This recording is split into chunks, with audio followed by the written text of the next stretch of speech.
kita membahas sedikit tentang sejarah ejaan bahasa Indonesia. Nah, sejarah ejaan bahasa Indonesia ini disingkat dengan EBI.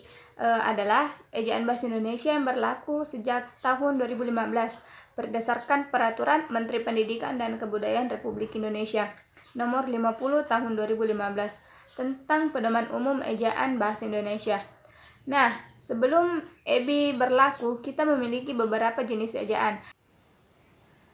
Yang pertama yaitu ejaan Van Ophuijsen, merupakan ejaan pertama yang dimiliki oleh bahasa Indonesia. Ejaan ini ditetapkan tahun 1901. Perancangan ejaan Van Ophuijsen adalah orang Belanda, yaitu Charles Van Ophuijsen, dengan dibantu Tengku Nawawi yang bergelar Sultan Ma'muer dan M. Toib Sultan Ibrahim. Ejaan ini menggunakan huruf Latin yang bunyinya hampir sama dengan tuturan Belanda. Ejaan ini digunakan untuk menuliskan kata-kata Melayu menurut model yang dimengerti oleh orang Belanda, yaitu menggunakan huruf Latin dan bunyi yang mirip dengan tuturan Belanda. Yaitu yang pertama huruf J untuk menuliskan bunyi Y, seperti pada kata jang, pajang, dan sajang. Yang kedua yaitu huruf OE untuk menuliskan bunyi U, seperti pada kata-kata goeroe, itue, dan oemoer, kecuali diftong AU tetap ditulis untuk AU. Yang selanjutnya yaitu tanda diakritik, seperti koma ain dan tanda trema untuk menuliskan bunyi hamzah, seperti pada kata-kata makmoer, akal, ta, pa. Nah, ejaan kedua yaitu ejaan republik atau ejaan Sewandi. Ejaan republik ini berlaku sejak 17 Maret 1947, menggantikan ejaan pertama yang dimiliki bahasa Indonesia saat itu. Ejaan ini merupakan upaya pemerintah untuk mengganti ejaan Van Ophuijsen yang disusun oleh orang Belanda dan merupakan ejaan resmi pertama yang disusun oleh orang Indonesia. Ejaan republik juga disebut dengan ejaan Sewandi. Mr. Sewandi merupakan seorang menteri yang menjabat sebagai Menteri Pendidikan dan Kebudayaan. Selanjutnya yaitu perbedaan ejaan Sewandi dengan ejaan Van Ophuijsen. Yang pertama yaitu huruf OE diganti dengan U. Contohnya dalam ejaan Van Ophuijsen penulisannya seperti satoe, dan ejaan republik menjadi satu. Yang kedua yaitu huruf hamzah dan bunyi sentak ditulis dengan huruf K. Contohnya maklum, pak, tak, atau rakjat. Yang selanjutnya yaitu kata ulang boleh ditulis dengan angka 2. Contohnya penulisannya seperti pada di samping ini. Yang selanjutnya yaitu awalan di dan kata depan di, kedua-duanya ditulis serangkai dengan kata yang mendampinginya. Kata depan di, contohnya yaitu di rumah, di sawah, di sekolah, dan sebagainya. Tidak dibedakan dengan imbuhan di, pada, dibeli, dimakan. Itu. Nah, ejaan ketiga yaitu ejaan Malindo. Ejaan ini dikenal pada akhir tahun 1959, Sidang Perutusan Indonesia dan Melayu, Slamet Mulyana Syekh Nasir bin Ismail, menghasilkan konsep ejaan bersama yang kemudian dikenal dengan nama ejaan Malindo, Melayu Indonesia. Karena perkembangan politik selama tahun-tahun berikutnya, maka diurungkan peresmian ejaan tersebut, yaitu ejaan yang disempurnakan atau disingkat dengan EYD.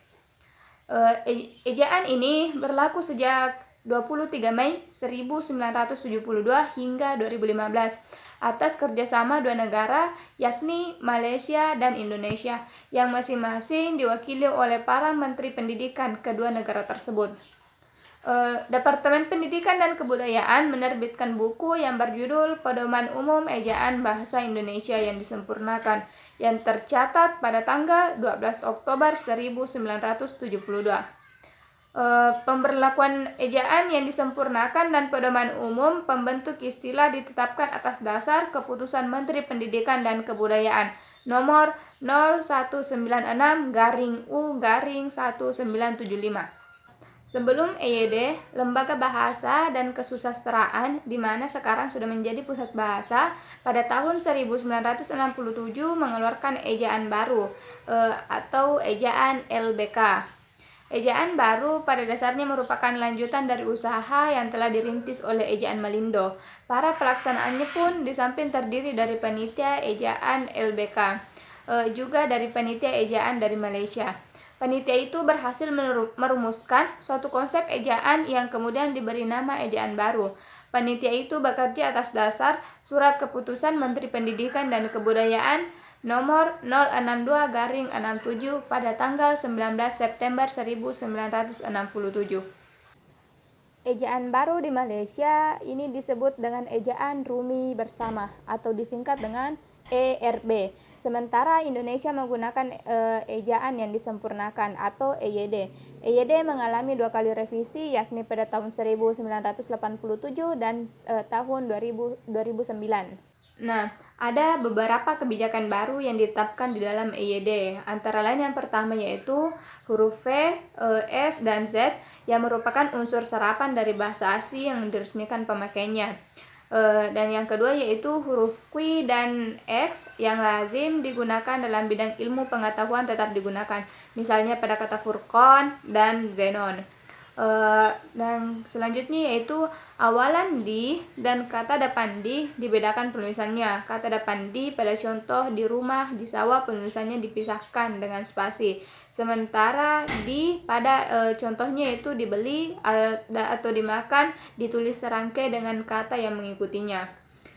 Dan yang keempat yaitu kata ulang ditulis penuh dengan mengulang unsur-unsurnya. Angka 2 tidak digunakan lagi sebagai penanda perulangan.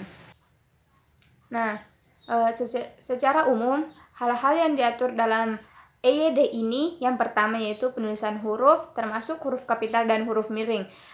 Ada penulisan kata, penulisan tanda baca, penulisan singkatan dan akronim, penulisan angka dan lambang bilangan, dan penulisan unsur serapan. Yang kelima yaitu ejaan bahasa Indonesia. Perbedaan ejaan bahasa Indonesia dengan EYD adalah yang pertama yaitu penambahan huruf vokal diftong pada EYD. Huruf diftong hanya 3 yaitu AI, AU, dan OI. Sedangkan pada EB, ejaan bahasa Indonesia, huruf diftong ditambah 1 yaitu EI. Contohnya yaitu seperti survei. Dan yang kedua yaitu penggunaan huruf tebal.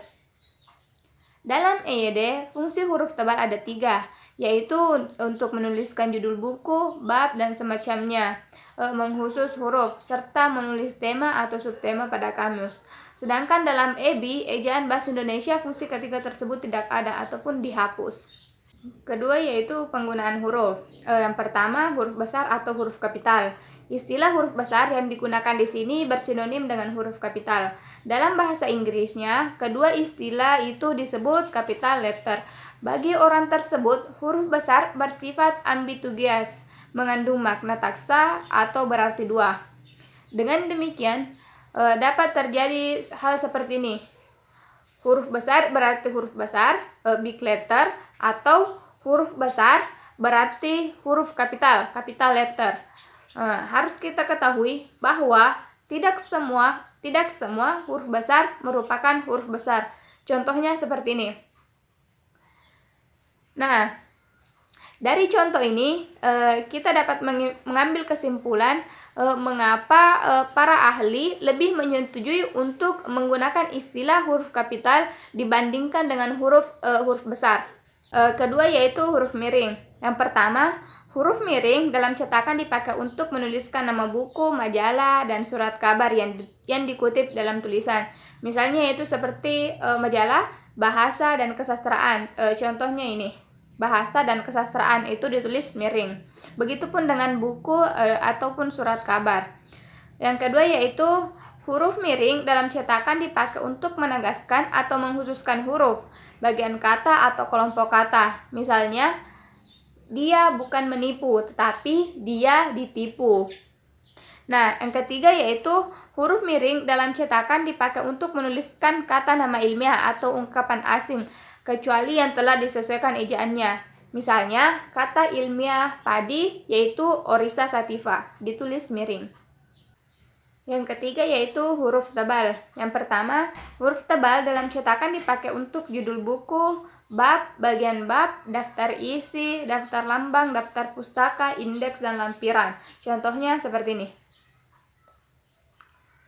Yang kedua yaitu huruf tebal tidak dipakai dalam cetakan untuk menegaskan atau menghususkan huruf.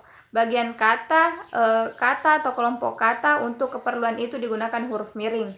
Yang ketiga yaitu huruf tebal dalam cetakan kamus dipakai untuk menuliskan lema, lema atau sublema, serta untuk menuliskan lambang bilangan yang menyatakan polisemi. Misalnya seperti ini. Kalah tidak menang, mengalah mengaku kalah, terkalahkan dapat. Selanjutnya itu penulisan kata. Penulisan kata terdiri atas kata dasar, kata ulang, gabungan kata, kata depan, penulisan partikel, dan kata ganti. Kata dasar ditulis sebagai suatu satuan yang berdiri sendiri, sedangkan pada kata turunan, imbuhan, awalan, sisipan, atau akhiran ditulis serangkai dengan kata dasarnya. Kalau gabungan kata hanya mendapat awalan atau akhiran itu dituliskan serangkai dengan kata yang bersangkutan. Pertama yaitu penulisan kata dasar. Penulisan kata dasar sering dikaitkan pada penulisan baku dan tidak baku. Penulisan di karangan ilmiah, skripsi, dan makalah. Contohnya itu seperti ini. Yang kedua yaitu penulisan kata ulang. Kata ulang ditulis secara lengkap dengan menggunakan tanda seperti ini. Bahasa kata ulang mencakup gabungan kata dasar, gabungan kata berimbuhan, gabungan kata dasar berubah bunyi, dan penggunaan gabungan kata harus ditulis berdasarkan pedoman baku. Nah, yang pertama yaitu pengulangan kata dasar. Tidak menggunakan angka pada dua akhir kata, tetapi menggunakan tanda penghubung. Contohnya ini. Yang kedua yaitu pengulangan kata berimbuhan. Pengulangan kata berimbuhan ini ditulis dengan kata penghubung, tidak menggunakan angka 2. Seperti ini. Ketiga yaitu pengulangan gabungan kata. Pengulangan gabungan kata ini terdiri atas 2 kata atau lebih. Jika gabungan kata itu diulang, cukup mengulang kata pertama saja. Contohnya seperti ini. Yang keempat yaitu pengulangan kata berubah bunyi. Contohnya seperti ini. Itu bolak-balik. Pengulangan konsonannya berubah. Yang ketiga yaitu penulisan gabungan kata. Nah, penulisan gabungan kata ini terbagi menjadi 4. Yang pertama yaitu gabungan kata yang berubah kata majemuk, yaitu bagian-bagiannya ditulis terpisah seperti ini. Yang kedua yaitu gabungan kata serangkai, yaitu gabungan kata yang sudah padu benar, sudah senyawa, tidak dapat dikembalikan ke bentuk dan makna asal dituliskan serangkai. Contohnya seperti ini. Barangkali, bumi putra, daripada, padahal, sekaligus, dan lain sebagainya. Bagian yang ketiga yaitu gabungan kata terikat dan kata bebas, yaitu kata yang tidak dapat berdiri sendiri sebagai salah satu kata yang bermakna penuh bersama kata bebas ditulis serangkai. Misalnya itu non, tuna, sub, ri, antar, maha, eka, dan lain sebagainya. Contohnya itu seperti ini. Bagian keempat yaitu penulisan kata depan. Kata depan di dapat diikuti kata benda tempat menyatakan arah atau tempat, sedangkan awalan di diikuti kata kerja. Awalan di diikuti kata benda, misalnya dicangkul, dapat disertai akhiran kan. Kata depan di dapat diganti dengan kata depan dari atau ke, sedangkan awalan di tidak dapat. Katanya itu pelafalan huruf. Abjad bahasa Indonesia terdiri atas 26 huruf. Dalam abjad itu terdapat 21 konsonan dan 5 huruf vokal. Yang pertama yaitu fonem. Selain 26 huruf tadi, bahasa Indonesia juga menggunakan gabungan konsonan. Contohnya itu seperti ini. Setiap gabungan konsonan itu menghasilkan satu fonem atau satu bunyi. Karena itu KH, NG, NY, SY masing-masing dihitung satu konsonan. Contohnya ini. Akhir, anyam, ngilu, syair, dan lain sebagainya. Jadi Walaupun jumlah huruf di atas ada 5, tetapi untuk jumlah vokal dan konsonan untuk setiap kata benda ada 5. Yang kedua yaitu diftong. Diftong adalah gabungan dua huruf vokal. Contohnya nih, diftong AI dalam kata, yang kedua diftong AU dalam kata, dan yang ketiga yaitu contoh diftong OI dalam kata. Nih. Nah, jika vokal beruntun AI, AU terdapat dalam kata yang pelafalan sama persis dengan huruf aslinya, vokal tersebut bukan diftong. Nah, yang ketiga yaitu lafal atau pengucapan. Dengan berpedoman pada EYD, dalam membaca singkatan kata yang dibaca huruf demi huruf, pelafalannya pun harus sesuai dengan huruf bahasa Indonesia. Adapun contoh dari lafal dan pengucapan seperti ini. Selanjutnya itu pelafalan baku. Dalam pelafalan baku, hendaknya melafalkan kata sesuai dengan kaidah EYD. Jika terjadi pelafalan yang salah, akan terjadi perbedaan makna. Contohnya, dia terkena bisa ular. Kata bisa pada kalimat ini tadi berarti racun. Kata bisa itu bisa tertukar maknanya menjadi dapat melakukan. Jadi itulah tadi video dari saya. Lebih dan kurangnya mohon dimaafkan. Wallahu muwaffiq ila aqwamit thoriq. Assalamualaikum warahmatullahi wabarakatuh.